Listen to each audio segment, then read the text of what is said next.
والعراقيل التي تعاني منها المرافق والإدارات العمومية. فبدون مواطن لن تكون هناك إدارة، يقول جلالة الملك حفظه الله.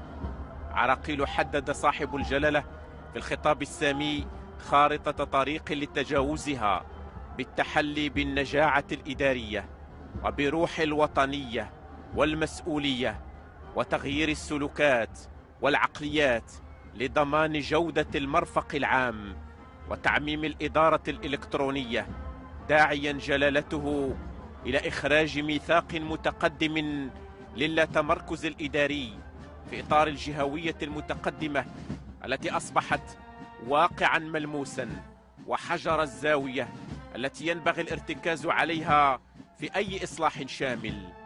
وعلى الرغم من ذلك، وبفضل الكفاءات والمهارات التي تتوفر عليها الإدارة المغربية، يقول جلالة الملك حفظه الله: فقد تمكنت بلادنا ديمقراطي يتسم بروح الوطنية والمواطنة لرفع التحديات الكبرى لرهان مغرب الألفية الثالثة.